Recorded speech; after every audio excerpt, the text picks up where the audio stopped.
This is That Video Game Podcast, episode 599 for April 15th, 2019. Animoopir. I'm over 9,000! Please notice me, senpai.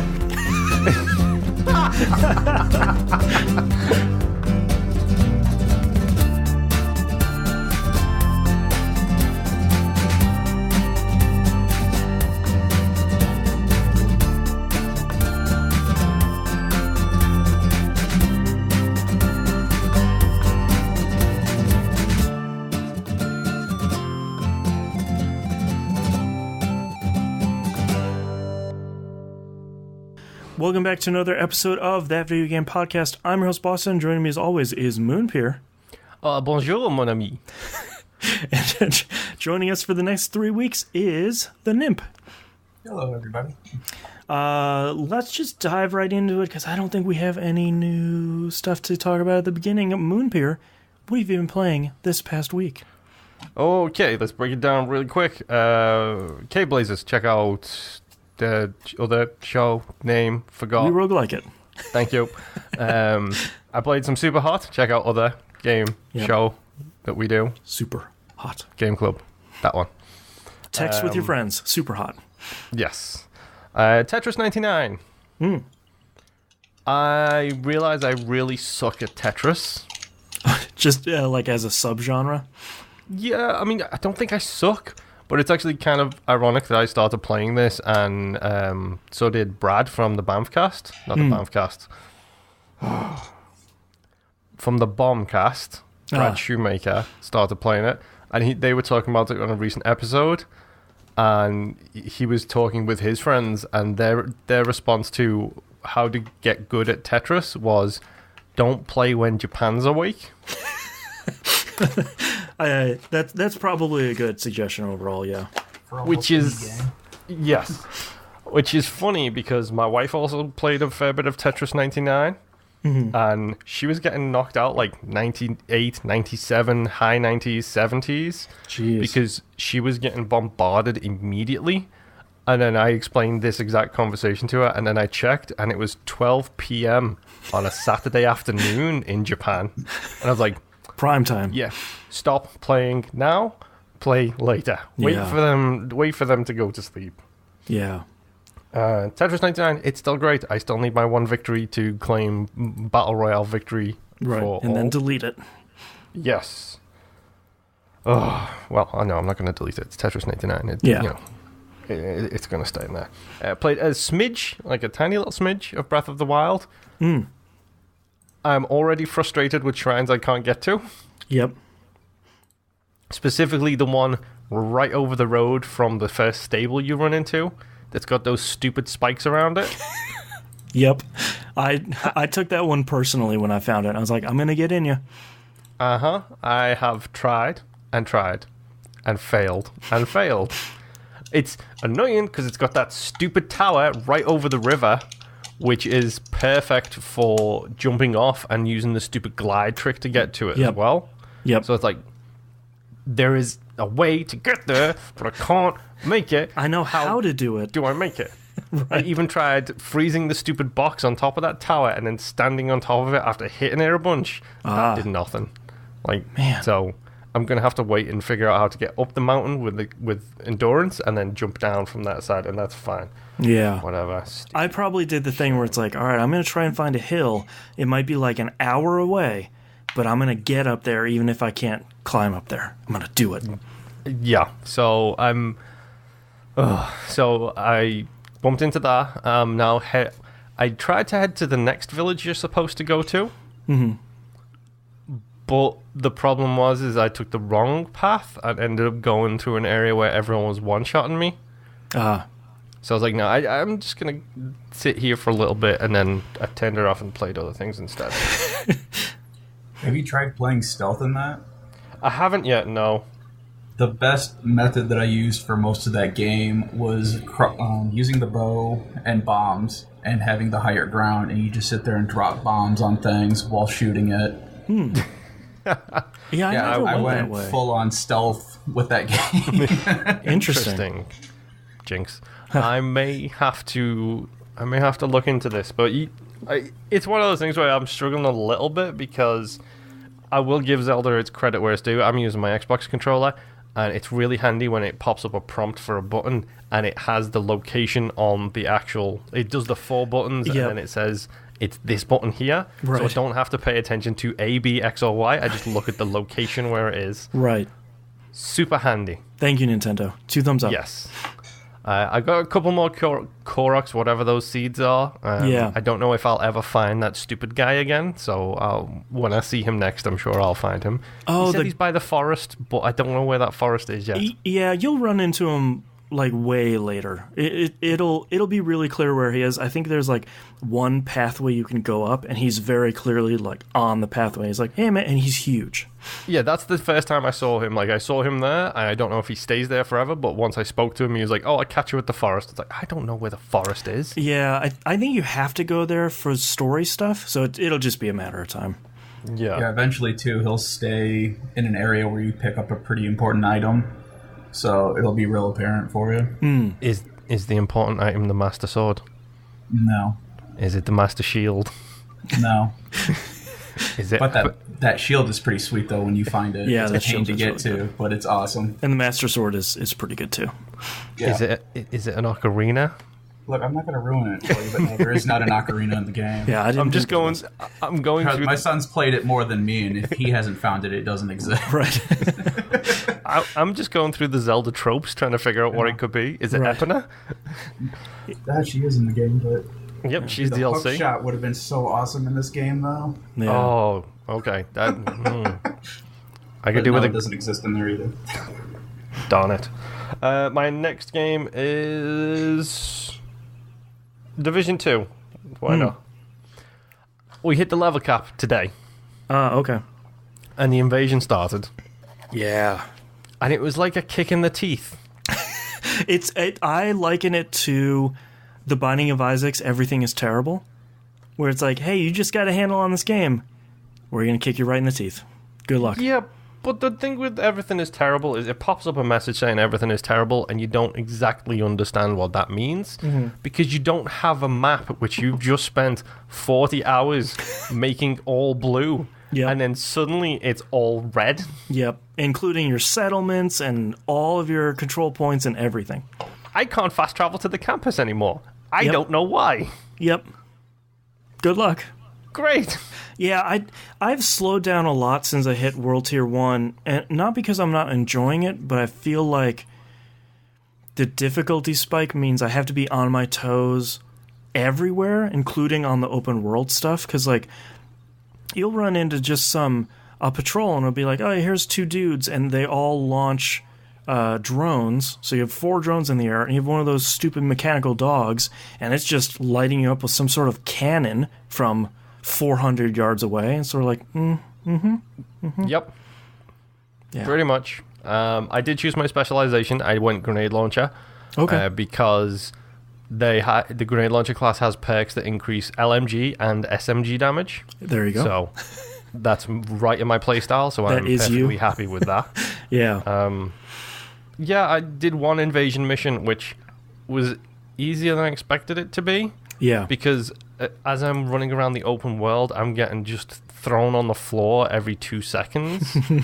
But the mission, where it was apparently a big invasion thing, that I'm struggling with. Everything else is just like, yeah, okay.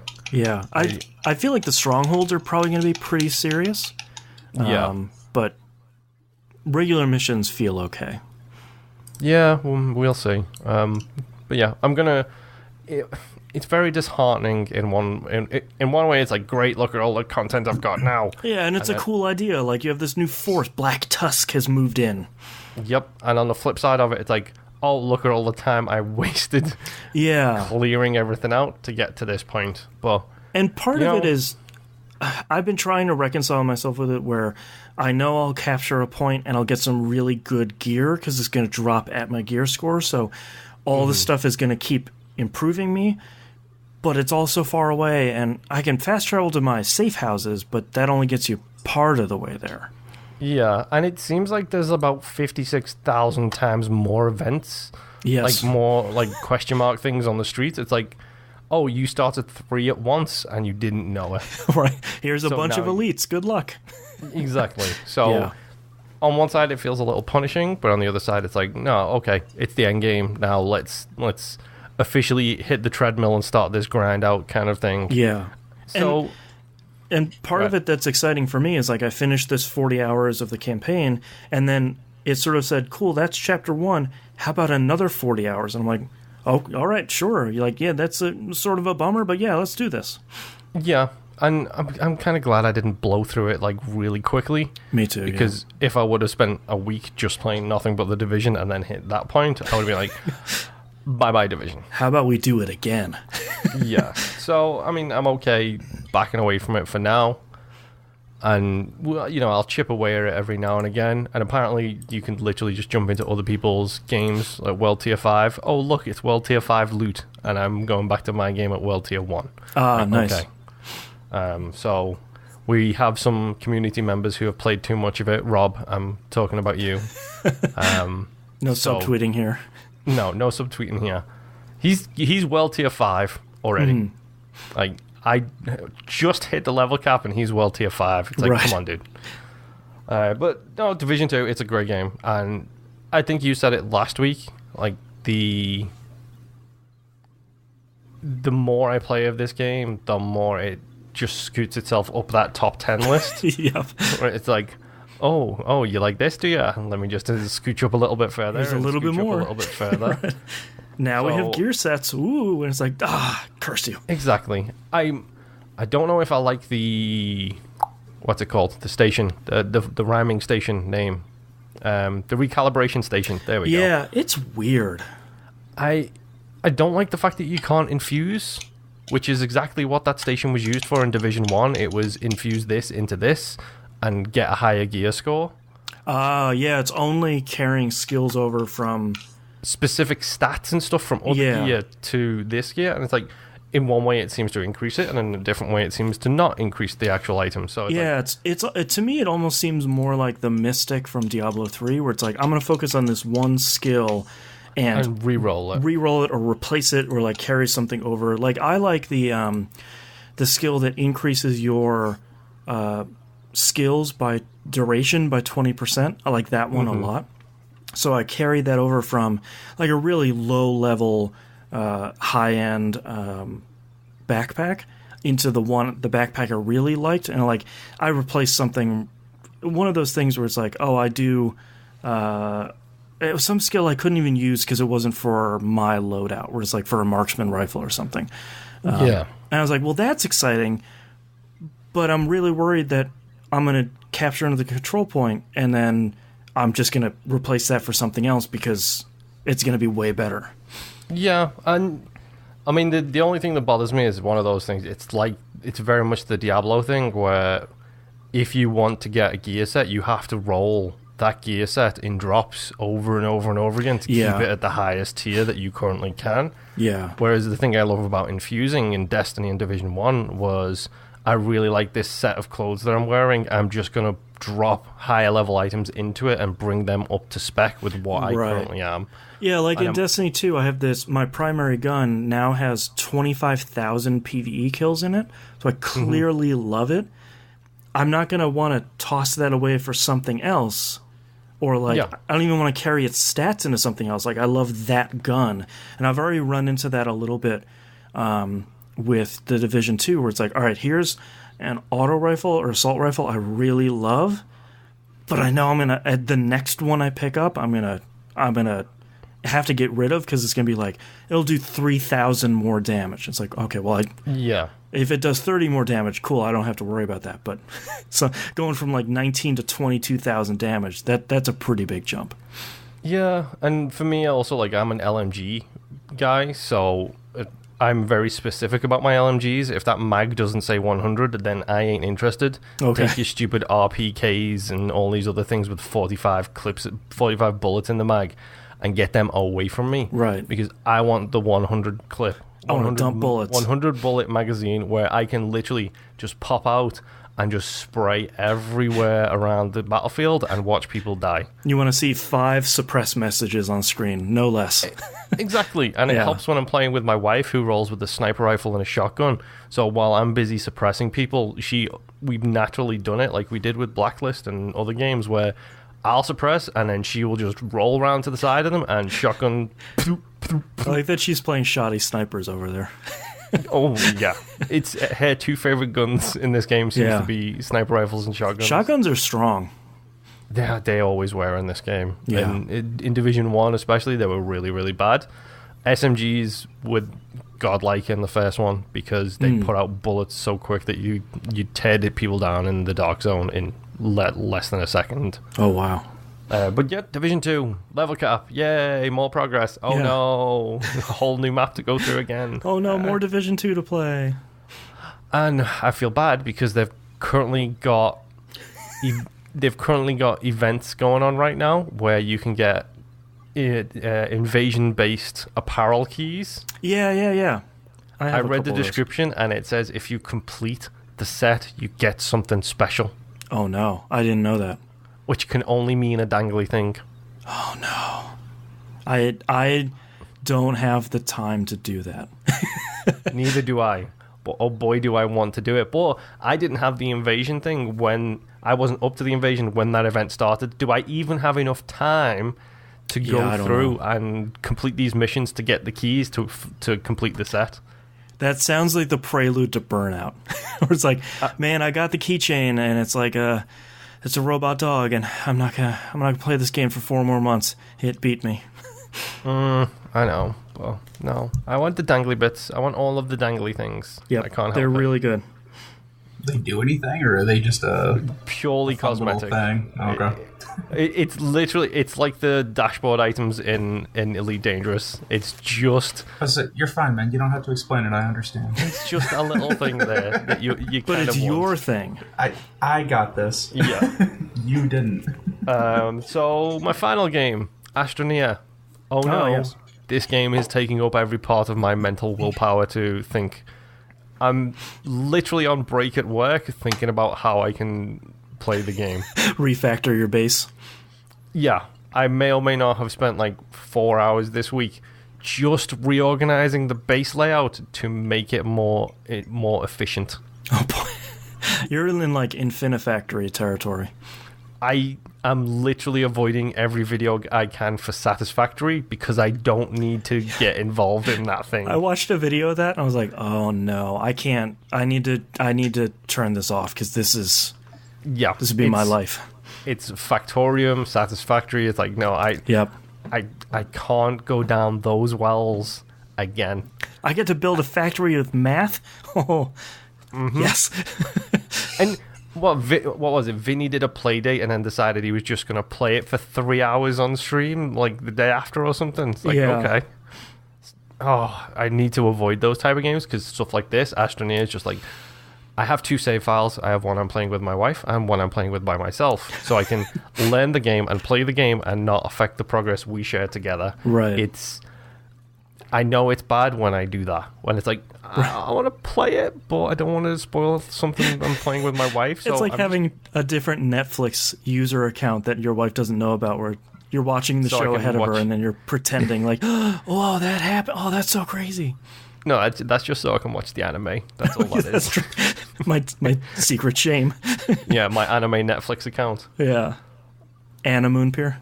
Yes, exactly. Oh, that's a good name and interesting. But no, it's Astroneer, and if you take a look at a trailer for that game, if you've seen footage of that game, you will know if it's for you or not. Mm-hmm. Unfortunately, it is 100% for me. You know, I haven't seen any videos of it for probably a couple of months. I really like the art style of that game. And it's gotten so much better because now they have distinct planets with distinct biomes. Oh, man. And, like, there's moons for every one of the planets, and you can only get certain resources from certain planets. And it's too good. I can't take it. Yep. It's gotten way too specific. Hi, dog. Hello, doggo. It's gotten... It's expanded so much. I do have a minor bit of, like, framey issues when I'm hosting a game, but I've never been the type of person to be bothered by it. Like, I don't care if it's running at 15 frames, as long as I can still control it and it runs okay. Right. That's fine. Plus, I have a single-player game, so I can get maximum frames out of it. Astroneer is great. That's all I've been playing. Move on to the next person, please. All right, Otherwise, I Nim. will just talk for hours. How about you? What have you been playing this past week? All right, so due to a lot of life events, I've actually had a lot of free time from work because I've had to fix a lot of things around my house. Yeah, sorry to hear about your number 2 problem. Yeah, that saga still continues. Luckily, I don't have to pay for any of that, so hey. Good on me. Yeah. So the first thing I had started playing, I had picked up a PSVR last week, I believe it was. Ooh. Oh, yes. Tell me this story because I want the Sony hate to continue. Okay, so it's not all hate. There's still a lot of good with this, but the biggest issue that I had I had bought the newer bundle, the version 2, that came with the Borderlands 2 VR and Beat Saber. Okay. Everything mechanically worked fine, except for the Borderlands 2 code. Oh, no. It said it was already redeemed. So, spent 2 days with Sony support chat, and they basically told me there's nothing we can do about it. You're just SOL. Superb. Yeah. Yep. Thanks, Sony. Thanks, guys. Yeah. So, luckily, the place I bought it from, I gave them my sob story, let them know what was going on, and they said, yeah, we'll let you exchange it. Great. Cool. So I go back there. That store didn't have another bundle, so I had to drive another town over to go get the bundle so I can get the voucher, come back home and reset it all. Jeez. So yeah, that's why I'm not big on Sony right now. But the actual VR set itself, I mean, I like it. My kids love it too. I mean, it has Beat Saber. They're probably pretty happy. Yeah, I was going to say Beat Saber alone, I would say, would be the reason to buy the VR headset. I mean, it doesn't have a whole lot of tracks to it right now. I haven't gotten very far into it, but I think about the 4 or 5 tracks that I've played so far, I mean, it's real good music if you like dubstep. And yeah, it's just a lot of fun. I swear my son was going to give himself a concussion with the way he was moving around with that thing. It's a good workout. $50 and I'm in. Yeah. So once I did get a working Borderlands 2 VR code, had that download, started playing that, and I got 5 minutes into it and started getting motion sickness. Oh, no. So I gotta mess around with it. There's a lot of options in there that you can play with. Like the click to turn, different like options for the speed, that kind of stuff. Okay. Yeah. So I gotta just kind of sit down and mess around with it and just find that sweet spot that really works for me. So that's about where I'm at with that. Since the other co-hosts of the group here will refuse to play it at all times, will you buy Resident Evil 7 and play it in VR? I can give it a go. I'm not a big horror fan, but oh, come on. I did see it there. Well, I have played every Resident Evil game. 7 I just kind of backed out on because I didn't have a whole lot of time, and my kids always want to watch me play too. Oh boy. So, but my schedule should be opening up soon, so maybe I can swing that. Resident Evil 7's a great game, and I've heard nothing but really positive things about it in VR, and Mr. I don't play horror games up there won't play it. I'm a chicken. I'm not going to shy away from it. Can we set a Patreon goal of 100 patrons, 200 patrons, and Boston streams Resident Evil game?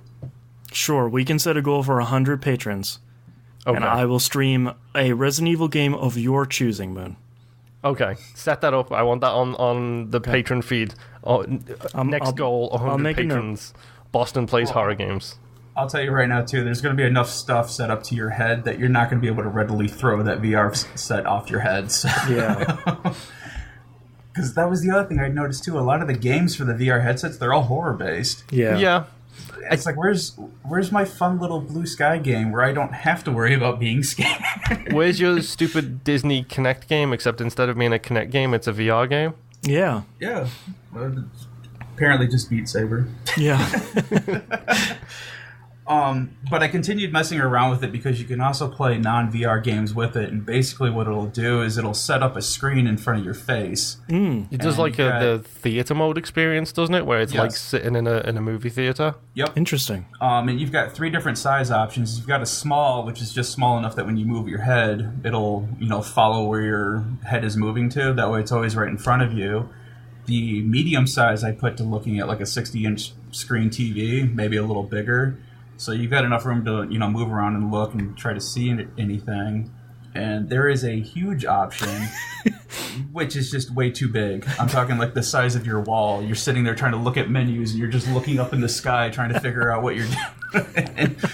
But the graphics on the headset with a non-VR game kind of reminds me of, as a kid, for the younger generation, you may not get this, but putting your face right up against a CRTV, you can see all the individual pixels and lines and stuff. Right. Yep. So it's not horrible. I tried doing it with Tales of Vesperia, and there was like a little bit of ghosting in there, but I mean, it wasn't horrible. Right. So Interesting. But yeah, the next thing that I had tried was the Surge. That was actually a PlayStation free game for the month. Guess what? I have it installed and I still haven't started it yet. It is a very fun game. Oh, really? Yes. A lot of the things that I really like about it mostly is just how you get your armor and your weapons. Because you don't just find them in the world, you have to actually attack your enemies. Like, you can pick different sections of their body, their arms, their legs, their head, or their body. And if they have armor there, a little indicator will glow letting you know, hey, this has armor. And if you keep attacking that, eventually you'll start dropping pieces from the enemy. And you collect that, and then you can make that armor for your character. Oh, cool. Mm-hmm. It's for reference, Boston, I don't know if you remember, it's the futuristic, sci-fi Dark Souls kind of game. Okay. Yeah. Interesting. I will say that the opening movie is very graphic. So. Oh, okay. I had my door shut because I didn't know what to expect, and I was like, oh, geez, what the heck? Oh, gosh. But it's very fun. I'm almost up to the first boss in that, which, reading everything online, is apparently the make or break point for this game, where either you get how to defend or how to, sidestep and all that, or you just keep hitting your head on it and you just drop the game. Oh, okay. So I'm pretty good with the agility and stuff, so I think I'll be fine, but I guess we'll find out here in a little bit. The next game that I had been playing was Child of Light. Oh, yeah. It was on sale a couple of weeks ago. I picked it up for $4, and I'm actually really enjoying it. It's kind of like a light Metrovania game, very light, with a lot of RPG aspects to it. So everything's set up on a 2D map that you're just kind of looking at, and you can eventually get the ability to fly. You can just kind of fly around the map. All the enemies are right there on the screen. You fly into them. You've got this little firefly thing that follows you, and it's actually very versatile. You can do a lot of things with it outside of battle. You can stun enemies on the world map. That way you can just go right through them, not have to worry about them. If you put them over yourself, and then you hold down the button to let them illuminate, it'll actually start healing your party. And there's a bunch of puzzles and stuff that go along with it, but the battle system is actually pretty interesting. You can only have 2 characters in a fight, but you can swap them out at any time as soon as it's, a character's time. And I just really enjoy it. I've hit a weird difficulty spike where all of a sudden I'm not sure I'm supposed to be in the area that I'm in right now. I think that's when I dropped it, where I was having a lot of fun. It's one of the Ubisoft published it. It's one of their when they were doing the spate of indie games they were doing. They also did the war game, whatever it's called, Valor Hearts, something, I don't know. Valor, and it was around the time they did Grow Home and a lot of those games. And I think I ran into the same part where it's this is pretty fun. This is a lighthearted, cool, good, pretty easy RPG. And then I hit some brick wall and I was like, I'll come back to it. And that's, famous last words. You get about curb stomped every battle. Yeah. It gets rough. And then the last thing that I've been playing is Elite Dangerous. Yeah. Tell me all about it, Commander. Yeah. This game, I had to put my HOTAS away in my closet so I would stop playing it because it was really starting to interfere with just life in general. Yep. So I've already hit my Elite for their marketing, basically. And now I've started working on scouting. And I've taken up a lot of the passenger missions because that helps out with a lot of it, and you can make a fair amount of money. Mm-hmm. And I was actually telling Boston when I was trying to get all this stuff set up earlier that I had my HOTAS on the side of the couch, and I'm doing all this stuff, getting everything ready, and I'm flying in between systems as I'm setting up, and I just happened to land right when Boston was like, "All right, we're ready." He was like, "All right, cool, let me get all this stuff done." So, I love that game. Yeah, and that's as much time as I need to put into it. I just can't. It's the game that I think Boston would love. Yep. And then he would immediately fall down our rabbit hole of 2,000 hours is not enough time. Yep, you need 100%. more. We'll immediately hate the people that even talk about it. Yeah. I mean, because I love and hate the fact that everything takes real time. Yeah. So if you take a mission, you've got 24 hours to complete it generally, unless it's a special mission. But that's 24 hours real time. So it's very possible, and I've done it several times, where you just forget about a mission, and then you log back in, and oh, hey, you got like a $20,000 fine, and now you have all this illegal goods in your cargo bay. Oh, jeez. Which happened to me when I logged in this morning, because I forgot I took a mission yesterday, and then I had to find a black market to sell all these goods, which luckily came back to being more than what my fine was. So I was like, all right, cool. Yep. Oh, that is...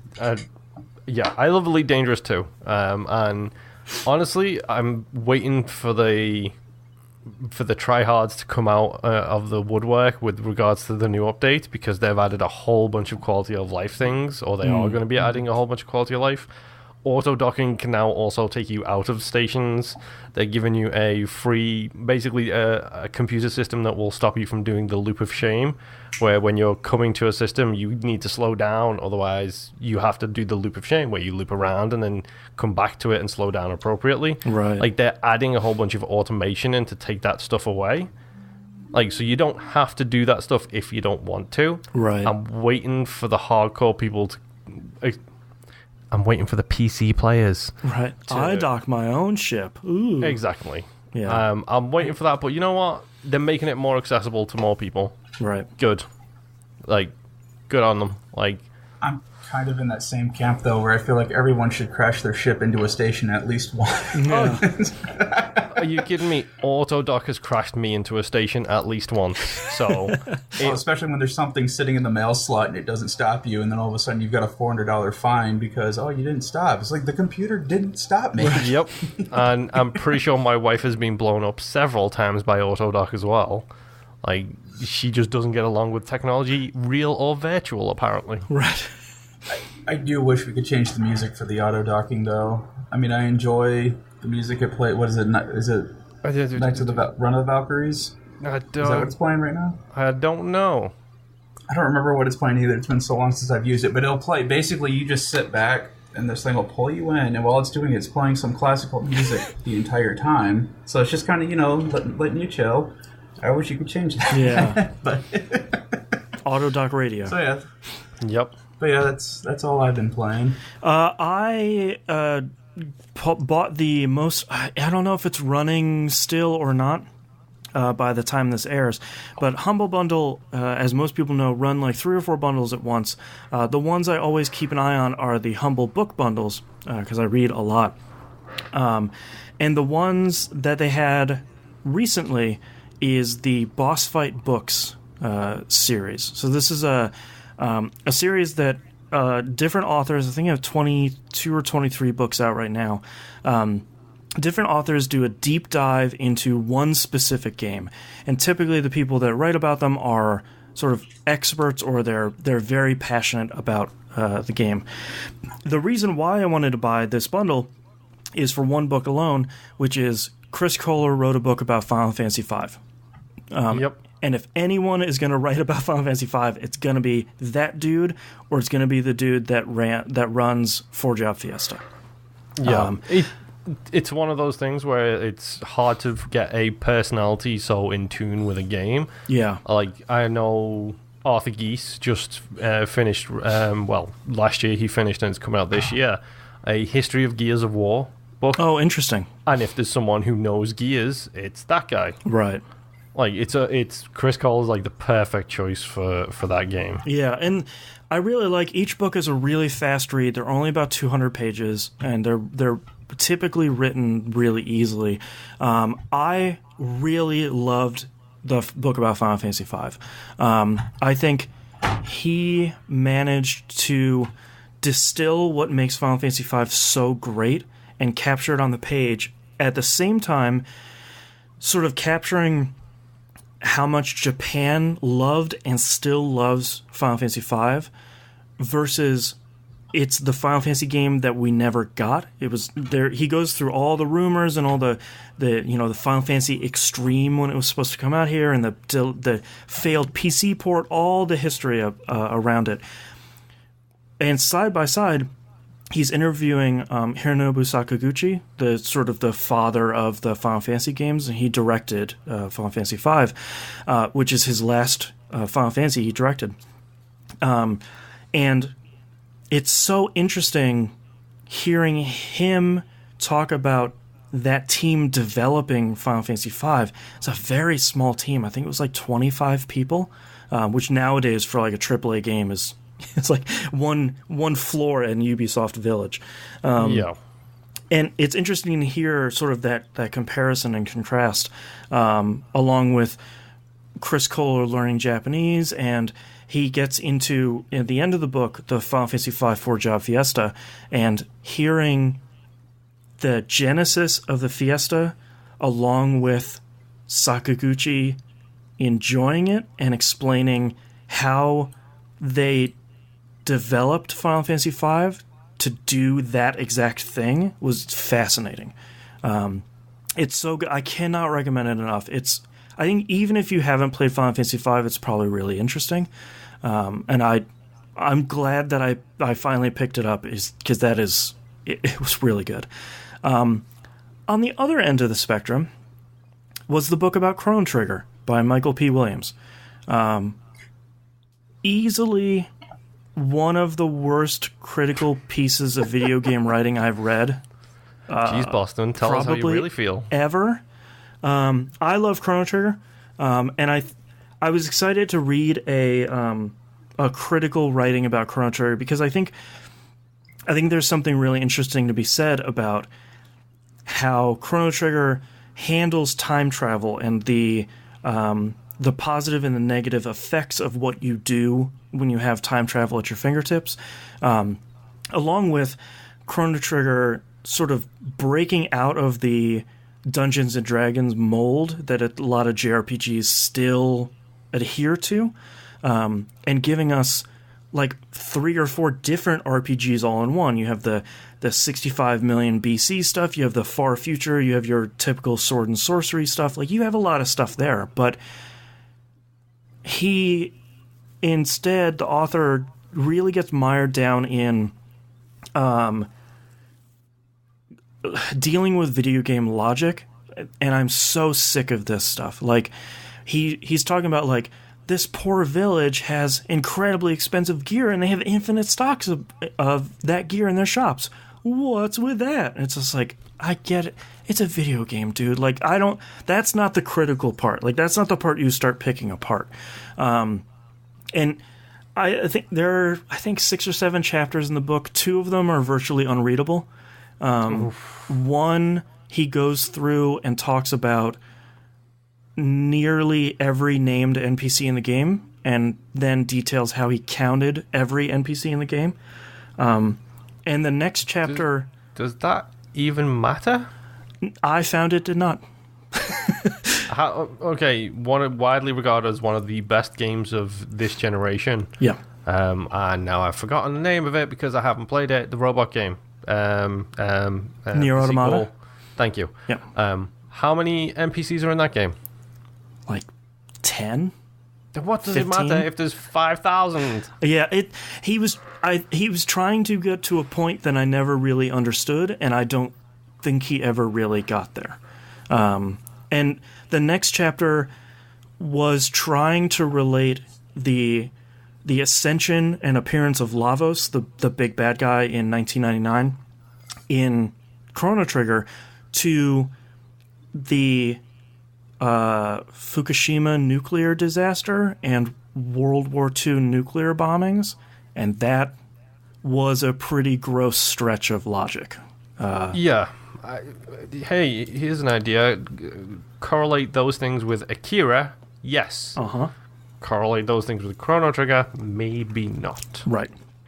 So, and he tries to weave in a little bit of stuff that I really wish he leaned harder into, because he spent a bunch of time in Japan himself, and he had a really tough time because he didn't speak the language super well. He learned while he was there, but he's also a gay man, which was heavily looked down upon, and maybe still is in Japan. So he had this sort of interesting fish out of water experience that Chrono does, and a lot of the time travelers do in Chrono Trigger, that I think could have made for really interesting correlations between the two, but he never really puts all that stuff together, and like he gets so close, and it never really happens. The silver lining of the book, though, is there's an entire chapter dedicated to him interviewing the two different translators for Chrono Trigger.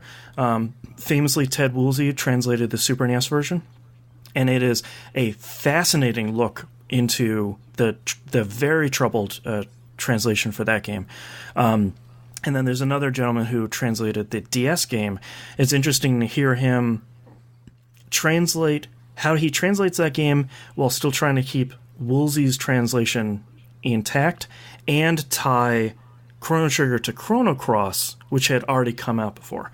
I think that was really interesting, and then that's when the author dropped that they have never played Chrono Cross, which is kind of a problem for someone who's writing about Chrono Trigger. So I really disappointed. I was really excited for this one, and it let me down in pretty much every way. But the next one I'm reading is Spelunky by Derek Yu, the guy who made Spelunky. A buddy of mine has got a physical edition of this signed by Derek Yu, and I would kill for that. He's a roguelike fan like us. Yeah. You actually have interacted with him on Twitter. He's Adrian. He's the guy hey. who loves all Good of that dude. stuff too. Yeah. And he told me that is one of the most fascinating books he's ever read. It hooked me in probably the first page. Because it's really interesting because I'm still pretty early on. I think I'm only like 20 or 30 pages through. This is this is much bigger than the other ones. It's really interesting to hear from him about the team that he worked on that made Aquaria. And I had no idea he was on that team. That's a game I really like. The amicable breakup of that team, and then him moving on to making a roguelike that he wanted to play because he doesn't like roguelikes. And it's really interesting to hear him explain, here are the bits and pieces about roguelikes I like, and here are the bits and pieces of platforms I like. What if I took all the good parts of both genres, smushed them together, and then stripped all the excess off of them? Mm-hmm. That's Spelunky. And I was sort of like, oh, okay, cool. Like, and he's talking through the genesis of developing it in Game Maker. For the book, he says, like, well, I opened up the very first version of this game I have, and it's Spelunky. Like, I got it the first time, and then I just sort of started iterating. It's really interesting because Chris Kohler's Final Fantasy V book is really great because he brings in Sakaguchi and he brings in his love of Final Fantasy V. But I really like Derek Yu writing about Spelunky because he gets the other side of the coin. He's talking about, here's this thing I made that everybody really seems to love. Here's how that happened.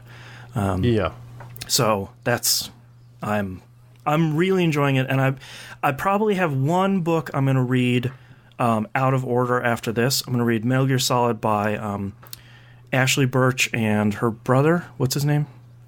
The guy. I don't remember. Is it Zachary? Something. I don't know. Let me search.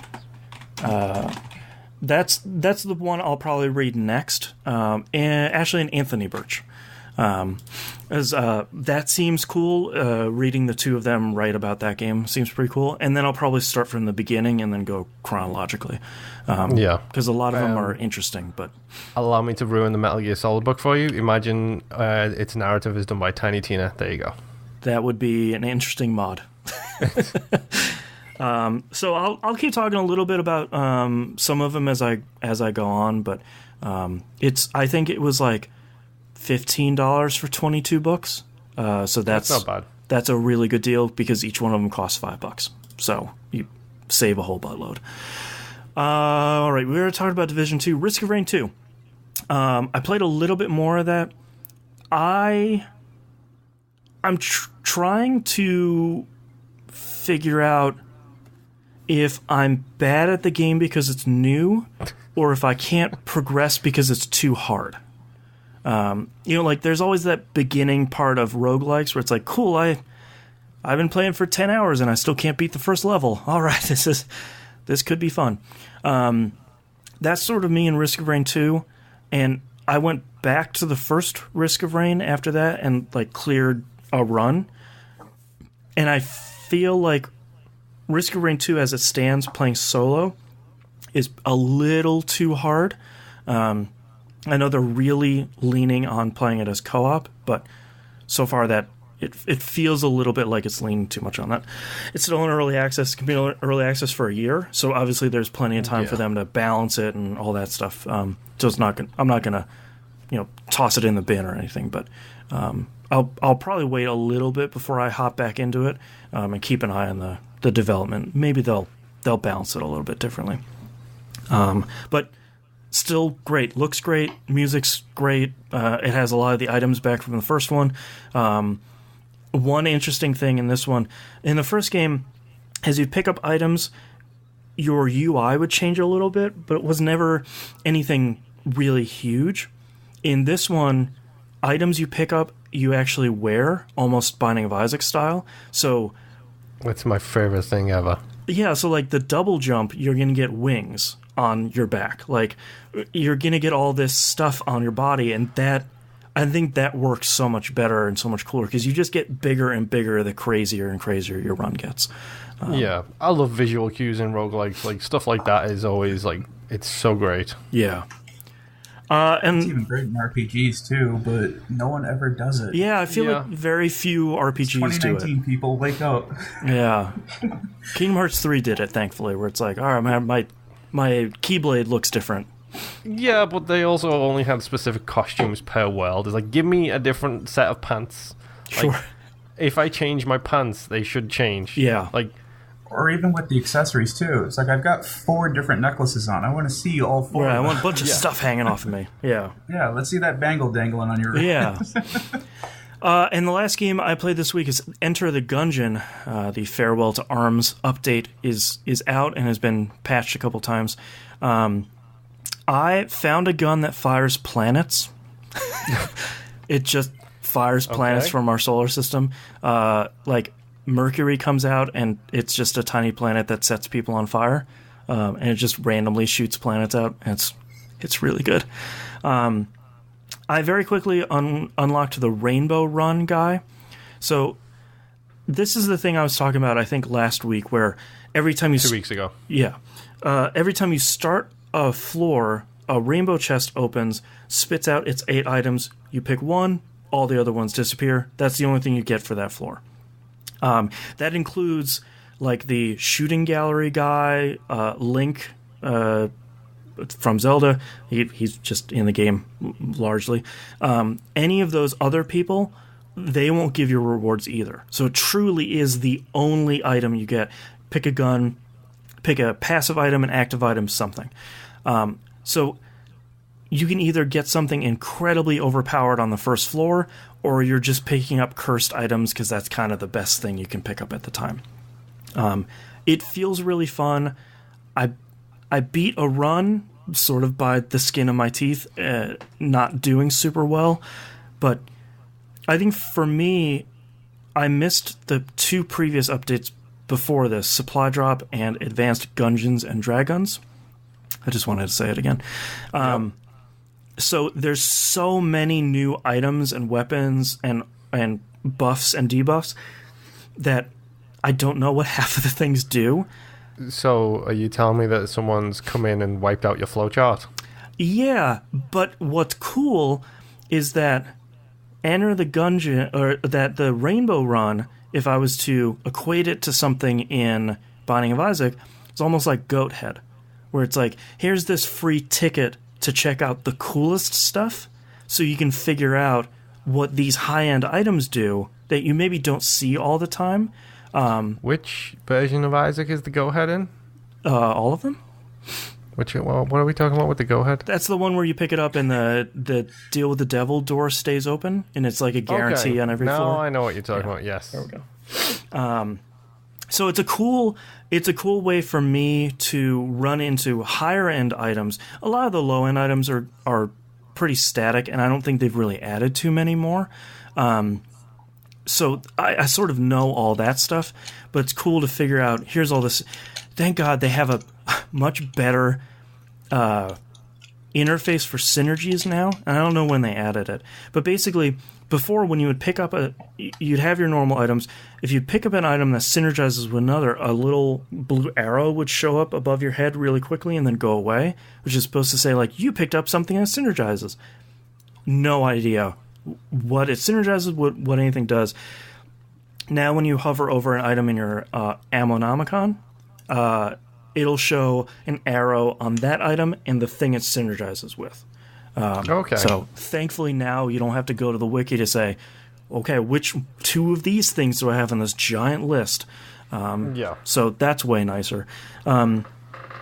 Quick spoiler, I'm trying to unlock one of the two new characters.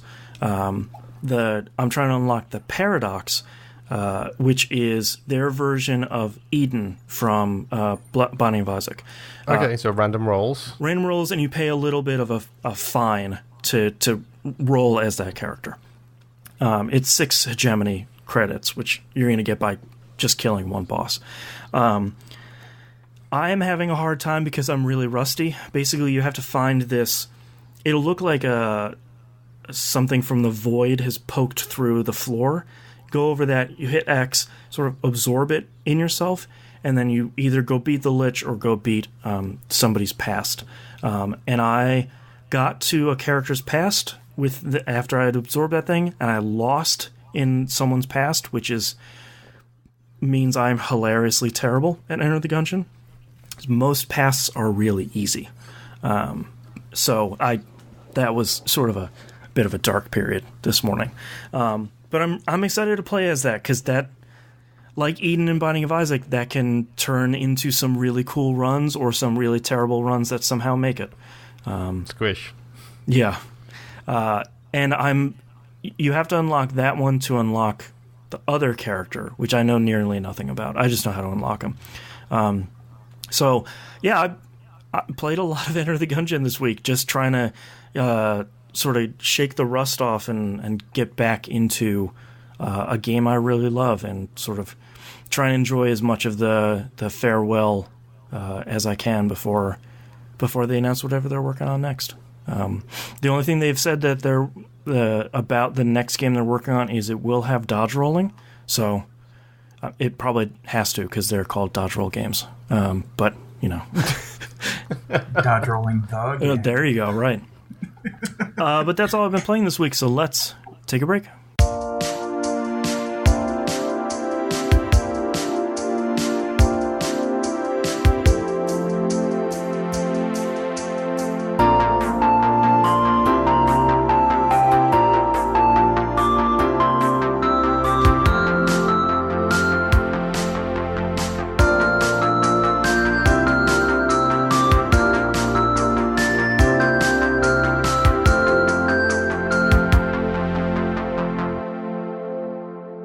Let's talk about releases for the week of April 15th, 2019. Anno 1800 comes out on the PC.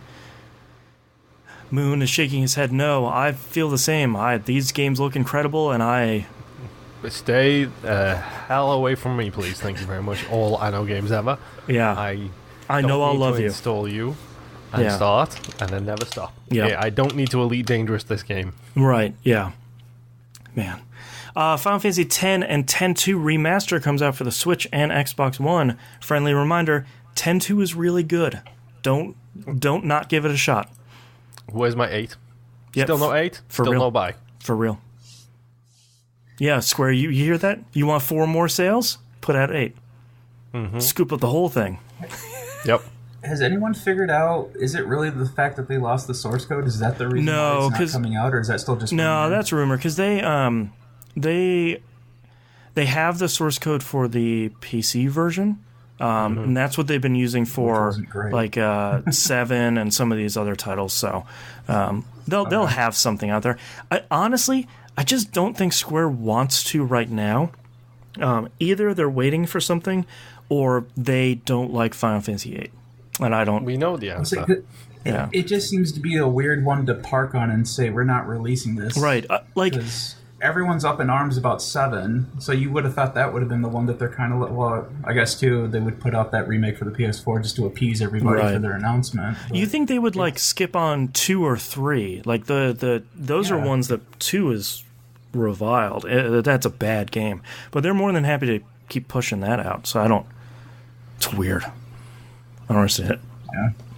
Yeah. My Time at Portia comes out on Switch, PS4, and Xbox One. This looks like a cool, blue sky, feel good, sort of farming, dungeon crawling sort of game.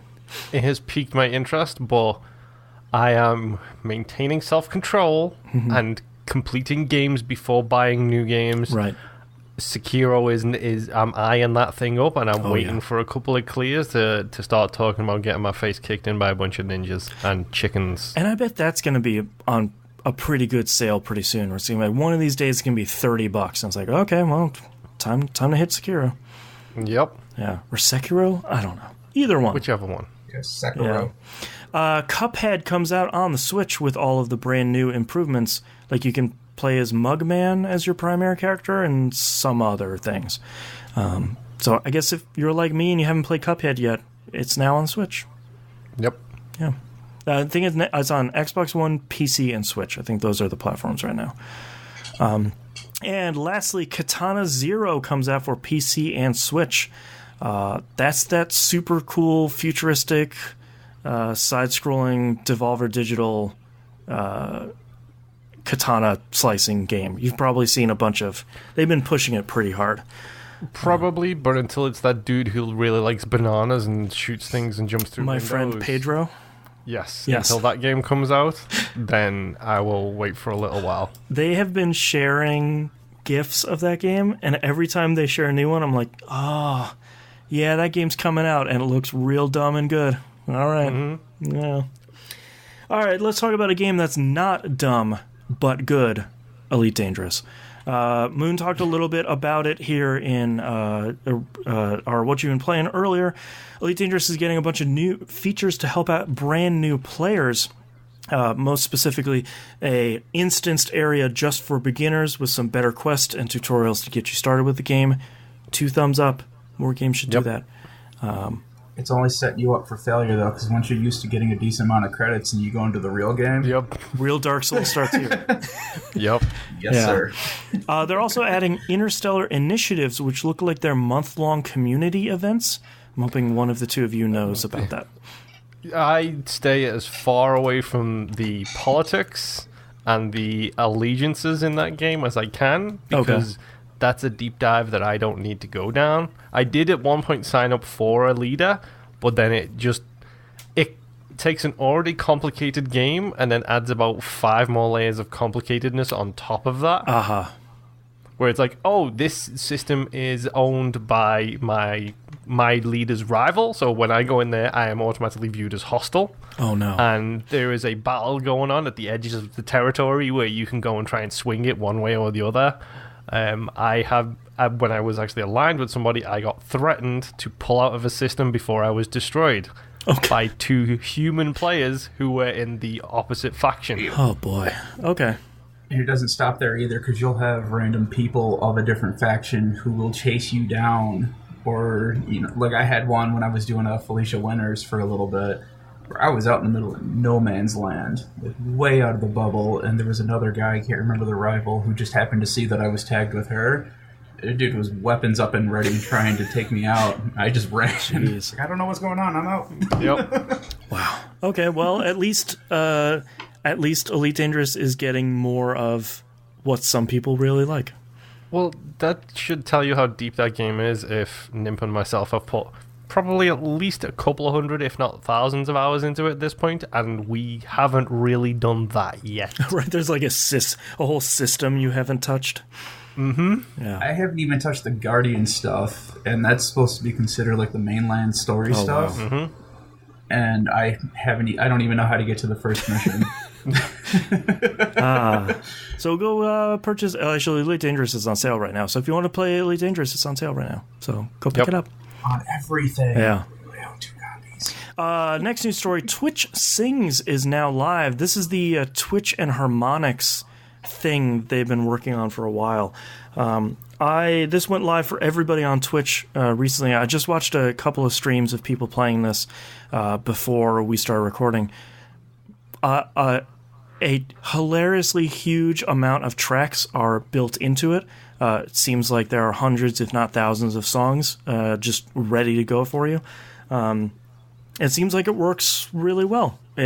You pick a song, it has your avatar up on screen, it has just the singing track from Rock Band lifted right out of there and plopped into that interface, and you sing, and a bunch of people can pick challenges for you or whatever, and ask for ovations and do a bunch of stuff. So it seems like a really cool experience that I'm hoping Twitch promotes enough to make it popular, because it took me a little bit of searching to find.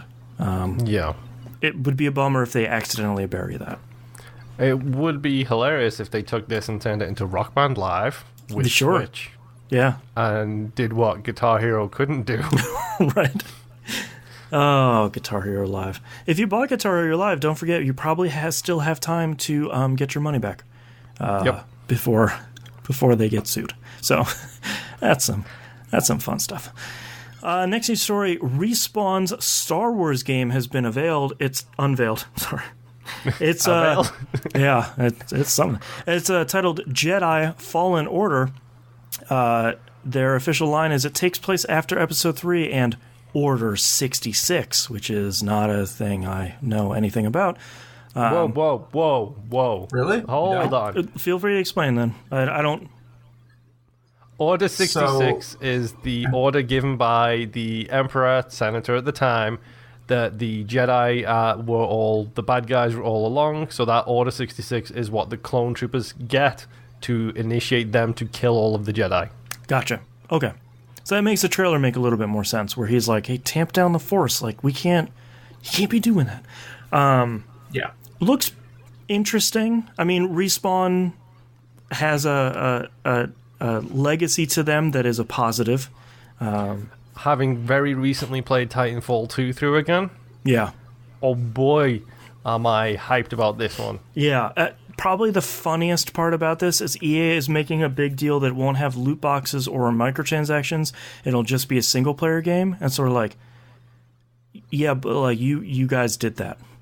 Like, you can't say like, we're not like the other guys. We don't have, it's like that is you guys. Yeah, like you're, If we could just get it where the only thing EA has to do with this is that they help to release it and their name is just on the box, right. I think this game will be great. It's sort of a bummer their name is in the logo at the bottom. Like, yeah. That's what really tapped down my enthusiasm. Yeah, for this. It would be nice if they would just put it in a box and ship it, but...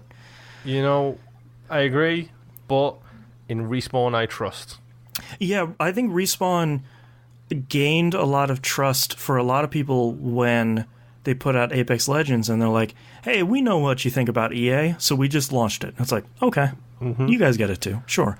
So I think it's one of those Star Wars titles that I think you can, personally, I can look at and sort of be like, all right, I have some cautious optimism here, saying like, hey, this could be pretty cool. You just, it's their game to mess up, so... I'm also very curious if this is a case of Respawn have got the battering ram that is Apex Legends to say, this game just made you millions. Right. This game is what we're going to make, and it will make the money it makes. Yeah, it's like... Yeah, I hope it gives them enough leverage to really follow their initial dream of what they think this game should be. Because like you said, everything that I've played of theirs has been great. Yep. But I'm just really worried about EA. And I don't like bashing companies either, but I mean, they've got a track record. So. Well, you almost hope that it's like an actor doing a big budget Hollywood film so that he has the money to squirrel away to make a little indie film after that. Where it's like, hey man, we brought you Chris Evans. Yeah, like we brought you Apex Legends, like I'll be Captain America. I need $2 million for this little movie over here, so I'll put it through you guys, but you know, you kind of keep hands off. How's that sound? It's like, sure thing, Cap. Good luck. Next news story here is a rumor about the next Assassin's Creed. There's apparently a string of posters I haven't seen in The Division 2, probably because I'm usually getting shot at by robot dogs, that has the Apple of Eden in it, and which, if you haven't played an Assassin's Creed game, that's the thing in Assassin's Creed. No. It was the thing. Nowadays, it's one of the things. Phase 1 of Assassin's Creed. Phase 1 of the Assassin's Creed cinematic universe. That was the thing. Now it's a different thing that I will not spoil because it's important. That appeared on a poster in The Division 2. And normally this is sort of like, oh yeah, like wink and nod. Like, yeah, we also make Assassin's Creed. But Jason Schreier over at Kotaku, you know, super rumor monger extraordinaire.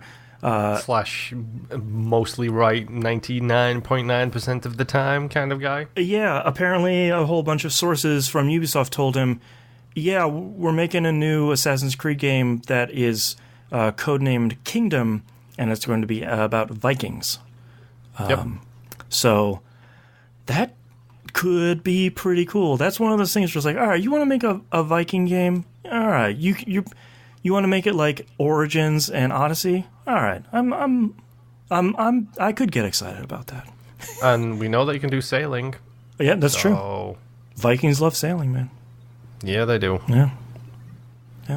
So, and I know everybody is still saying, like, what about Japan? Remember, every time you ask that, it gets pushed back by a year. So be careful. That's try 2 years. Yeah.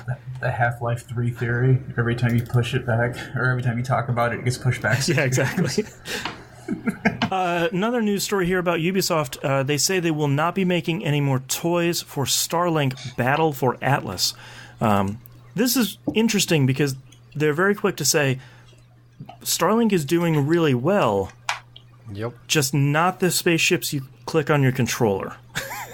From what I understand, it seems to be selling fantastically well as a digital product. Yeah, and it was sort of a hard sell because like the physical one with the ships and all that stuff was like $80 when it came out, something along those lines.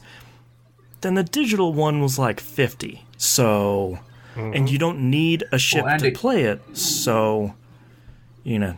I'm saying a lot of it came out too right around the time that Toys to Life was pretty much just being dropped by everyone too. Yeah, and that's why I wanted to put it in news stories this week. It feels like this is the final nail in the Toys to Life coffin. Like Disney Infinity died, Nintendo's Amiibo is the closest thing, but those aren't tied to a specific game. Yeah, Lego Dimensions is pretty much done. Yeah, that's dead too. Spyro is the only one that's kind of alive, and Activision don't seem to care about that. Yeah. Yeah, I feel like... I haven't heard anything about Skylanders in a long time. Yep. A lot of that Skylander stuff now, honestly, it's transitioned to PC and mobile these days. That's true. Like, they seem to be doing a whole bunch of stuff on mobile. Honestly, okay, Toys to Life. One thing that gets you to buy a Toys to Life game, and every single figure. Like, one genre, one brand, one something. You know, what's crazy about it is if they would have just given Disney Infinity more time, you could have tied that into the Marvel Cinematic Universe and probably sold just buckets of stuff. Yep. Well, and they did too, because there is a fair amount of Marvel ones out there. Oh, that's true, yeah. I bought into all of those with my son, so I have almost everything sitting in a bucket. Yeah, just bins of stuff. So I mean, between the Star Wars and the Marvel, I mean, they were doing pretty deep cuts with some of that stuff too. Yep, but... like a Shocker is in there, which we have here downstairs on one of our shelves, like, because we got a bunch of Infinity stuff, mostly because the figures are cool. Figures are cool. We have a couple of those. Genuinely cool. And they were pretty good quality too. And I thought that's what was going to be the differentiating factor between everything else in Lego Dimensions, where everybody loves building the Lego sets and being able to take that stuff and put it in the game and have all these really weird sets where it's like, here's a Ghostbusters one and it works in the game. It's like, oh, okay, cool, that's crazy. That seemed to do real good, and then all of a sudden it didn't for some reason. Yeah. Okay, so if they're going to knock it out of the park and rejuvenate this whole Toys to Life thing, as far as I'm concerned, there's two things left that they need to plunder. Okay. And I use the term plunder specifically. Okay. Transformers. Sure, yeah. It's the one. Yeah. Like, it's the one that they haven't done, that they probably need to mine that thing. And Pokemon. Oh, boy, yeah. That would be... You could do that right, and that would be... Because the Pokemon one, you could have them in little mini Pokeballs that you can pop open and put them on the platform, and it would be great. If you tie that into Pokemon Go, that'd probably be the whole Pokemon ecosystem. Yep. The only other thing I can think of, and that's just because everybody who's a fan of it are idiots who love spending money on it, would be WWE. Like, yeah. You give a pro wrestling Toys to Life game. It do as well as that pro wrestling card game that does really well. Yeah, I mean, all of the mobile games for WWE make bajillions because the rubes who watch wrestling, and I say that as a rube who watches wrestling, right, loves to spend money on that stuff. Right. Like, it's ridiculous. Man. I think Transformers would be a dangerous one to try, though, because you've got so many different classes of fans where if you made it so that they didn't transform...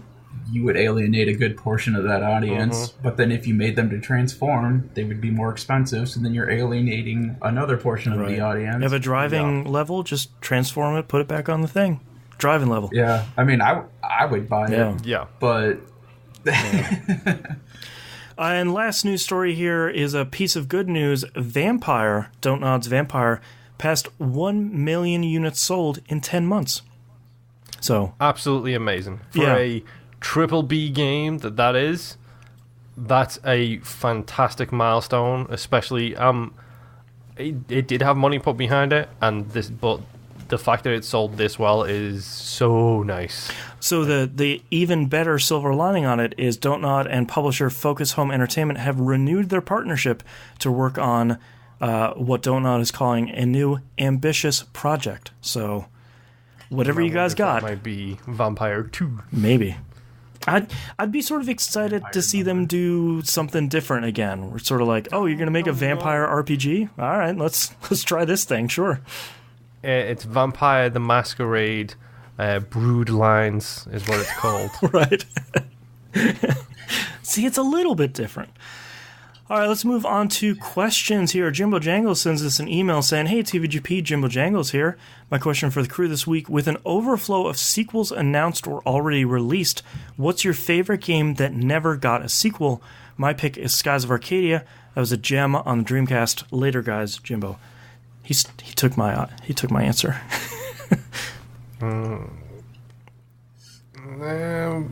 I've kind of got two. Okay. Blacklist, Tom Clancy's Splinter Cell. Stop teasing unless you're going to release it. I don't care anymore, Ubisoft. Enough with this. Yeah, like, it's one thing to say, like, an Easter egg. It's like if it's Watch Dogs. It's like, yeah, we're going to get another Watch Dogs. Stop putting Easter eggs of, like, the helmet in there. Like, just stop. It's hurting people. Yes, it is. And it hurts my soul every time it pops up. That's a good choice. And the only other thing I can think of is Brute Force. Yeah. Because that was not as bad as everybody said. Yeah. And it kind of deserved a sequel. Boy, what would I pick? Say off the top of my head, I would have to... And I know when I think about it later. Yeah. I would have to exclude Alpha Protocol because I feel like that's the perennial choice. Yeah. Same with Alan Wake. of course, we all want to see a sequel to Alan Wake, but like that's a given. Yeah. I don't really know. I feel like I got a ToeJam and Earl sequel, so that one's sort of out. What else have I really... I know. How about KOTOR 3, huh? Still waiting on that one. Zone Eaters 3, too? Like, that's never going to happen. Yep. Yeah, exactly. God, what was that? Monster Quest, or Dragon Quest DS game. The Joker? No, the other one. Dragon Quest Heroes Rocket Slime. I would love a sequel to that. I think Japan got maybe 1 or 2 sequels of that, but we really never got anything here. That was a cool put a slime in a mech suit and fight other slimes in other mech suits. Man, that game was so good. Yeah, Luminaire and chat Project Selfie.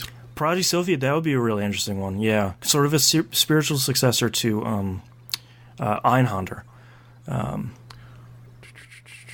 trying to think of other games that need a sequel to The Bouncer. No, The Bouncer was fine. Bouncer was fine for a PS2 launch game. Yes, the same way Brute Force was fine for an Xbox original launch game. Right. It's like what was that? State of Mayhem? That Rockstar game from PS2? Yep, I believe it was State of Mayhem. Yeah. With the in the mall fighting game. Yep. That's State of Emergency. State of Emergency. That's what it was called. Yeah. It's like that was a fine game when it came out. It's not super playable now, but Jimbo Jangles in chat says Duck Hunt, LOL. Yep. Duck Hunt 2. Dog takes his revenge. I feel like there's definitely got to be something on... We just got an announcement of like a Left 4 Dead 3, basically, from Turtle Rock, so that one's sort of... Mm-hmm. We'll be getting a Diablo 4, because Blizzard says they're working on that, so... Yep. One that I could think of just right now, Eternal Darkness. Oh, God, yeah. I don't know how they would be able to pull off even half the stuff that they do. VR? That probably. they did. It'd have to be a VR game, I think. Maybe, yeah. There's a cockroach in your headset, no! Well, even with the way how it messed with your volume and how everyone used to have those green dashes and stuff, it was like that was the most... So good. Yeah. God, that game screwed with you in such a good way. It would say it was deleting your save file. Yeah. God, that was a great game. I mean, even at that point, I'd still like to see what a sequel to Two Human would be. No, if it could get that idiot out of there, then yes. Yeah, I would almost like to see some... That's what I would like Don't Nod to make next. Two Human 2. What would Don't Nod do with Two Human? Probably make it real crazy. Yeah. Luminaire says Dark Sector. That's a good choice. That was a game that wasn't super great, but man, it had promise. Jeez. It's kind of similar to the Blacklist thing, but Siphon Filter. Yeah. Give me a modern re-envisioning of Siphon Filter along with a taser that sets people on fire. I'd be curious to see what a modern Siphon Filter would look like. Yeah, and just because every time any type of game like this or question like this has to be brought up, where's my next Parasite Eve game or even my Parasite Eve remake? Yep. Pretty please, Capcom. I was thinking or about even that just too, a collection. Already did slap all 3 of them on a disc. Come on. No, you don't need all slap the first 2 on a disc. There we go. There was never a third one. Next question here from Lucian DC in Discord. While searching for some box art for my most recent podcast, yes, that's a tiny bit of self-promotion, I noticed that there were something like 5 different box arts I'd never seen. Do you know why different box arts exist? And have you tried to collect them? I'm always fascinated when a game gets different box arts for different regions. Like, you'll have one for North America, you'll have one for Europe, and you'll have one for Japan. In modern days, I think it's less of an issue because the world is more globalized as a general right now. Like, well, back in the day, these things used to be like specifically targeted for what that audience thought was the best. Mm-hmm. Like, go check out the Mega Man box art that was released in Europe because it's so dumb. So bad. But I mean, even up to PS1, the European and the Japanese versions of like Final Fantasy VIII, for example, had just the white cover with the logo, and it was really simple. And then the North America ones would have just some big, flashy box art, and we were always pining like, oh, look how simple they were. Ooh, they're so beautiful. And then we got them over here, and people were like, how dare you? Okay. See, I always loved the Final Fantasy box art because it was one of those things you could put on a shelf, and it was perfect. It was like white with different colored logos, and different art styles. It was really cool. Yeah. Well, I know even the East games, those had, for every region, there was a different cover for them. There's actually a guy online who's been trying to collect all of them from way back when, but it's like even just looking at, just between like European and Japan, you'd have, this massive anime-looking thing that looked nice in Japan, and then you'd get to like Europe and it looked like some old D&D cover with a red dot. Yeah, exactly. Yeah, it's like a really terrible, like, here's my first CG scene. It's like, oh boy. Yeah, exactly. Yeah. Servo in Discord asks, role-playing in custom GTA 5 online servers is currently a big thing is on sites such as Twitch. People undertake roles such as police, doctors, tow truck drivers, or whatever else they desire. If you had to choose a game type to undertake an online RP persona in, which would it be, and what would you do? Oh... That's a good one. Well, I built my own Planet Express in Elite. Yep. Yeah, that's like the ultimate. Yeah, Elite's kind of there for me. I've got as close as I could to role playing in that, except for maybe. I mean, we did do some just for the poops and the giggles role play when GTA 5 first came out online. But that was on the 360, so it was literally everybody was all in this hodgepodge of madness.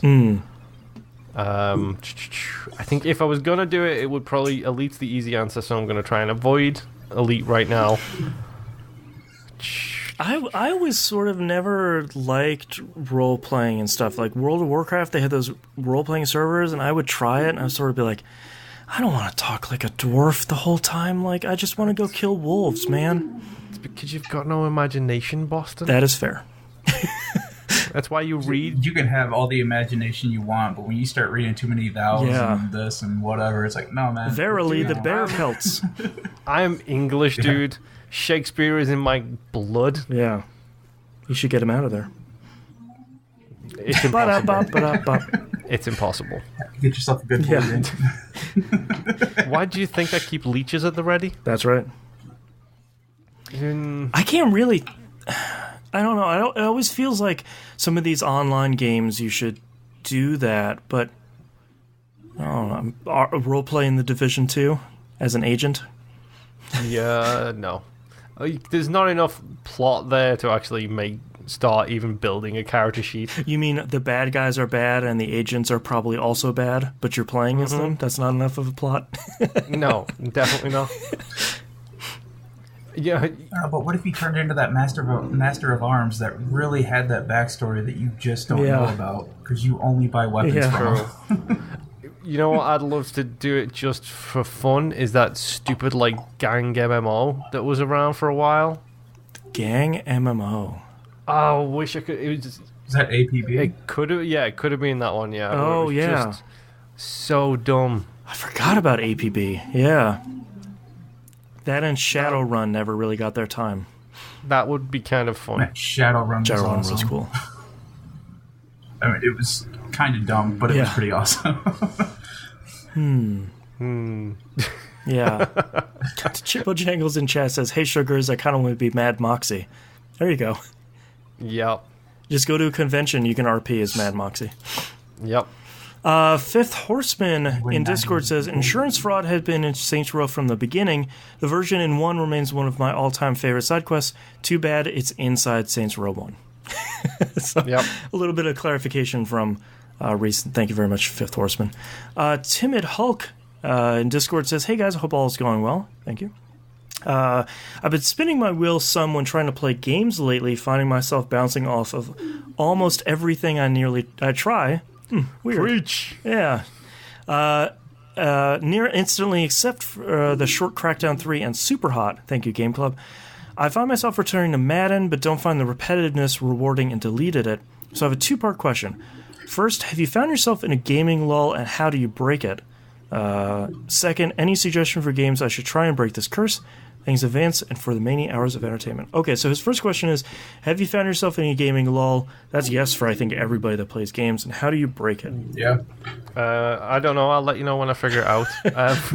I've kind of been in this way since probably about October or November of last year, but for me, it's just a case of exhaustion. Like, I'm mentally exhausted. Yeah. So it's one of those things where I'm trying to, when I play games, I'm trying to not play games that require me to sit there and psychoanalyze every single thing I do.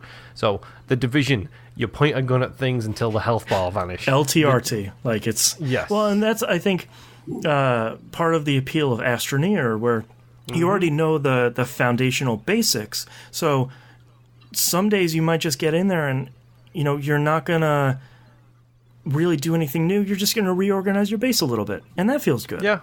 I'm going to suck up all of the dirt and turn that dirt into materials to make more storage space, because for some reason I don't have enough storage space. Yeah, never have enough storage space. Yeah, that's part of the reason why I play Destiny 2 a lot, because I'm tired and I'm burnt out, and I know how to play Destiny, and I have all these micro goals I'm working towards, and I can play for an hour and make progress towards one of these goals, and I can say, all right, I had fun, I'm doing something. Same with The Division, where it's like, I can play for half an hour, capture a control point, loot a little bit of stuff, all right, I'm good.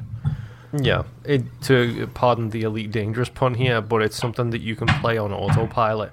Right. It's something that, because we don't have cable, we don't have anything like that. We've got the streaming services, and only a couple of them. Like, we've got the Netflix, the Hulu.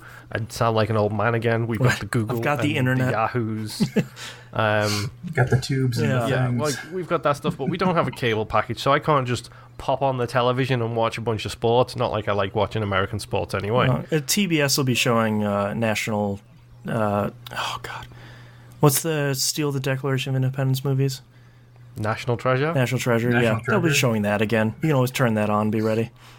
But yeah, that's what I'm saying. Like, we don't have that here. So for me, like, streaming stuff, like, I've ended up watching a whole bunch of Sherlock. Not Sherlock, Elementary. Sherlock is the BBC version. I will get killed if I don't clarify that mistake. Right.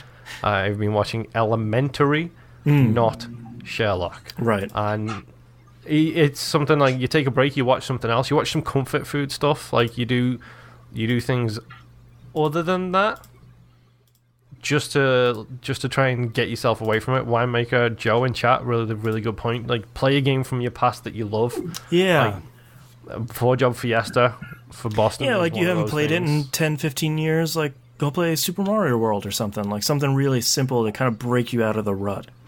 Yeah. Like, I've been watching 2 pints of lager and a packet of crisps again, which is 20-something... a sitcom about a bunch of 20-somethings from like 2001. Yeah. So that thing is dated, but oh boy, do they have a supremely great like writing talent for making insults out of nothing. They refer to someone as being a yogurt. I'm sorry, but when you insult someone as a yogurt, it's a genuinely original insult. Right.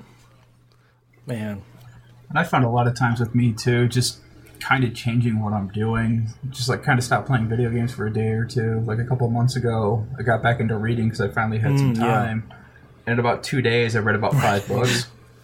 And about that time, I was like, all right, cool, I think I can play a game. I know a lot of times way back when I used to play the Ratchet & Clank series would be my curse-breaking game, where usually about the time I was starting to get burnt out, one of those would come out. It's like, all right, I'll play that. And then by the time I beat that, I was already ready to Video games are good again. Yeah. But, but it's been kind of a dry spell for those games. Yeah, lately, unfortunately. I keep hoping they'll announce another one, because the movie one wasn't bad. It wasn't the best one, but, you know. And any suggestions for games I should try and break this curse? Ratchet & Clank. Yeah, play Ratchet & Clank. The Spyro trilogy. Yeah, Spyro trilogy just came out, and despite being an older game, they are, like, generally speaking, like, blue sky games. Like, try and find something that you don't have to take seriously, depending on your mood. Astroneer. It's a cheap game. It's $30. You know, there is very limited stress when it comes to playing that kind of game. Yeah. Don't get into something that you know the ceiling is super high on. Like, I would recommend Rocket League, but then if you play Rocket League enough and you start to get invested in Rocket League does not become a game that sparks joy. It becomes a game that sparks rage instead.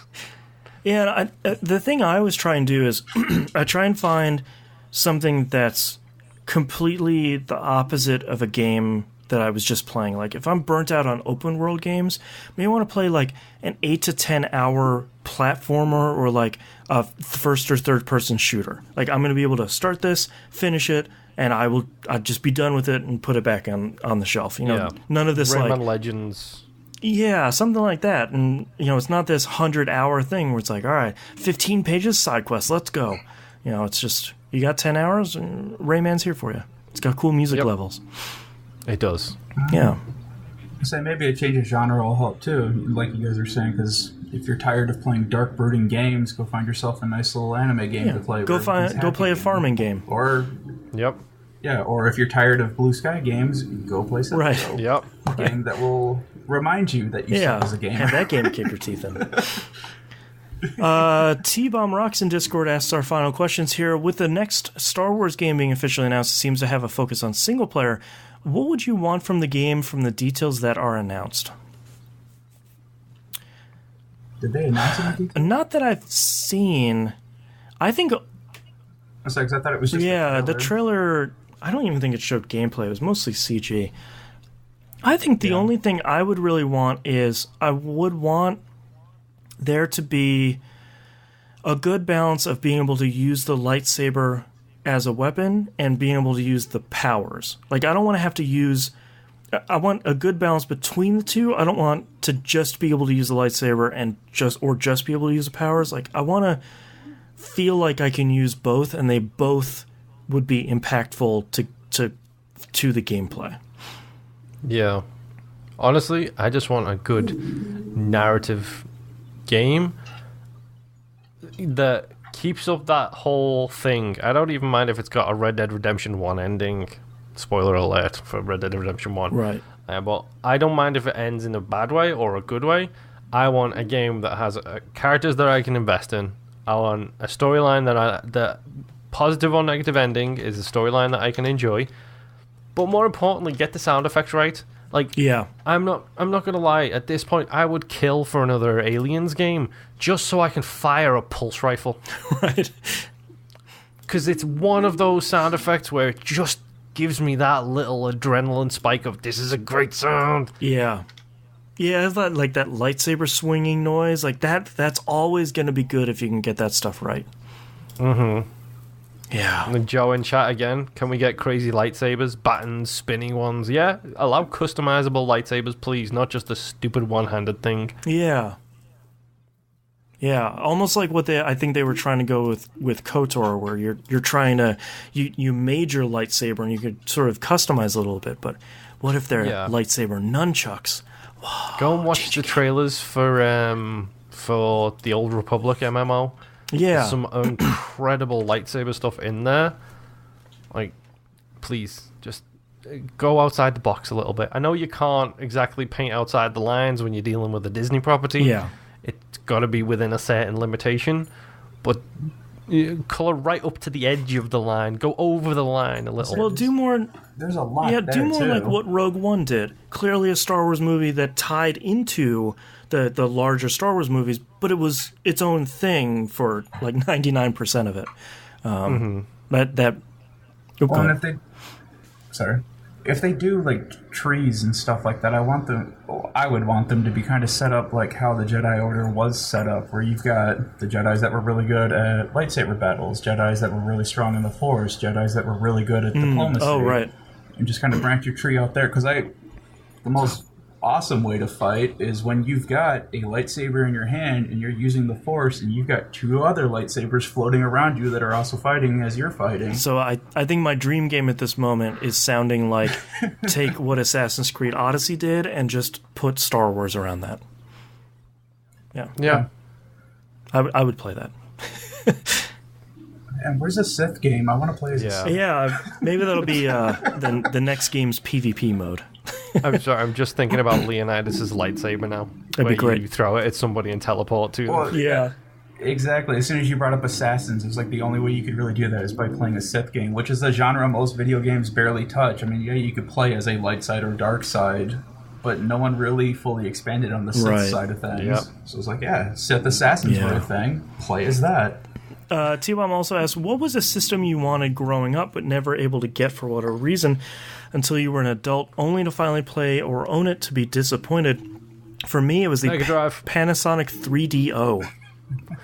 What was yours, Moon? Sorry? The Mega Drive.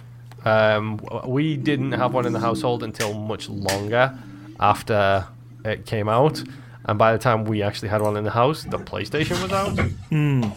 So we were very much in the case of, come on, like, this is old now. Right, like, PlayStation's around. You can look Saturn's side by around. side and be like, this is the future. That's old. Yeah, exactly. Yeah. I always wanted the Atari Lynx, mostly because it seemed really cool, and I think when it came out, I think we were all tickled by the stupid marketing, which was do the math. No one remembers. Basically, they were trying to compete against the Super NES and the Genesis. Both of those were 16-bit systems. The Lynx, no, it was the Jaguar, sorry. The Jaguar had two 16-bit chips on the board, so they were saying, we'll do the math. We're the first 32-bit system. And everyone's like, are you? Yeah. Are you, though? That's how technology works. Yeah, you just add them. Yeah. Why? How'd you get a GameCube? Yeah. Or how'd you get a Wii? You duct tape two GameCubes together. That's right. It's just How'd you math. get a Wii U? You duct tape them two together. Yeah. You already have the gamepad. We could start with Game Boys and just multiply it all the way up to the Switch. That's right. Just have this brick of 64 Game Boys. So one that I wanted, and it died so hard and so fast for me to even realize that it did suck, was the Virtual Boy. Yeah, boy, that was rough.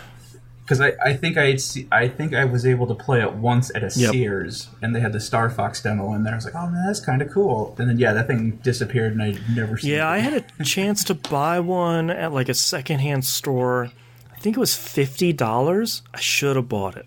Just to have it sitting behind me on the shelf where it's like, Virtual Boy. Just pet it and be like, you were too. Yeah, you could have before your been. time. Man. Yeah, I think the only other one for me was probably the Saturn, but the Saturn is a good console that I bought it, but I bought it for the worst game on it, which is Castlevania Symphony of the Night. That's a bad version of Symphony of the Night all the way around. The first time I played a Saturn, it was Street Fighter the movie, the game. Woof. It's not even like Street Fighter 3, where it's like, here's a really good sprite-based game. It's like, no, man, the game of the movie. Yep. Oh, man. You were part of a history that no one ever speaks about. But then, having said that, I did also play Fighters Megamix, which had Pepsi Man and a Daytona car as a playable character. Friggin' car. So good. All right. Thank you very much, everyone, for sending in your questions. That's our episode this week. If you'd like to visit us, you can do so at tvgp.tv. Everywhere to find and follow us is on the right-hand side of the page. One more week to do Super Hot. So you can... That game plays with you in some weird ways. Yeah, it is a trip. If you've never played it, it's a thing. Patreon.com/E1M1, the ones are numbers, 100 patrons, and I will pick a game of... I will play a Resident Evil game of Moonpier's choosing and stream it. In the dark, like a... I'll ship you my like a big headset. chicken. Can we clarify this and say stream it to completion? To completion. That was stated. I don't want subtext. I want text. I will write down here to completion. Completion. In blood. Okay. I will do that. Don't forget to listen to We Rogue Like It. For patrons, we're starting a brand new game this week. For the free feed, I think we just finished Swords of Ditto, and we came together as scientists and ranked it. So go check that out on the free feed. And I think that's it. So we'll see you all next week. Bye. Bye.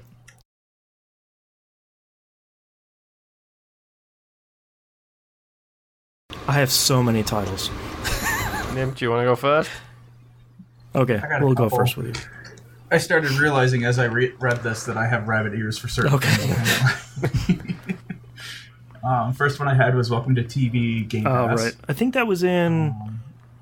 was that in... That was pre-show. The pre-show, yeah. Okay. I don't remember if that was I pre-show or not. I just started typing stuff. Text with your friends. I'm gonna get in ya. Getting thrown on the floor. What is the ramming station's name? Animoopir. And which version of Isaac? ... All of them. That's a good one. It's too long, though. It's getting hot in here. Yeah, that's a good one, too. I think that was on break, though. Moonpier, what about you? Don't play when Japan is awake. Yeah. Like a kick in the teeth. Mm-hmm. A dangly bit. The number 2 problem. Famous last words. Autodoc radio. Bangle dangling. Brood lines. And I don't want subtext. Oh, boy. Autodoc radio is Autodoc, one word, hyphenated, 2 words? It's one word. One word, Autodoc. It's whatever you want it to be. I just wanted to dock me without crashing into a station. Even that can't guarantee that, dude. I know. The computers are only so good. All right, I have Don't Play When Japan's Awake, The Prelude to Burnout, Build a Factory with Math, Animoopir. So good. I wrote down... I said something's cinematic universe. Do you remember what I was talking about?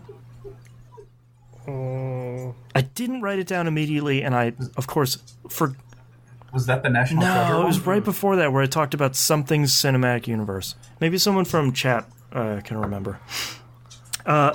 Verily, the bear pelts. The bad guys are bad, and you're also bad. The number 2 problem, and Autodoc radio. Don't Play When Japan's Awake is definitely a finalist. Yeah. Animoopir is really good. The fact that you keep laughing tells you that It's so should be a stupid. finalist. I love a good portmanteau, and anime and Moonpier together is just... It's like chocolate and peanut butter. I like the bad guys are bad and you're also bad, but I think it's too long. Yeah. For me, it's Animoopir, Don't Play When Japan is Awake, or Autodoc Radio, the final 3. Yeah, Autodoc Radio is good too. Which ones do you like, Nimp? I'm a pretty big fan of Animoopir. Or Animoopir. I feel like Animoopir's got to win because it's making all 3 of us laugh. Yeah, it's gotta take it. Okay. Circling that. Let me know when you guys are ready with your funny quips. I don't do funny, dude. I do stupid. Surely you know that by now. I do serious quips, sir. Mine's gonna be pretty stupid. We appreciate stupid on the show. Oh, I'm sorry, but I'm gonna have to make the most obvious joke ever. I'm ready. Okay. All right, starting in 3, 2, 1. This is That Video Game Podcast, episode 599 for April 15th, 2019. Animoopir. I'm over 9,000! Please notice me, senpai.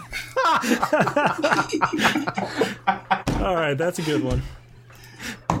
We got 2 winners here.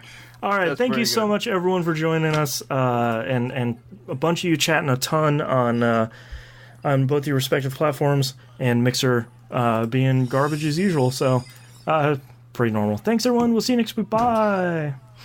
Bye. Bye. And we can stop recording.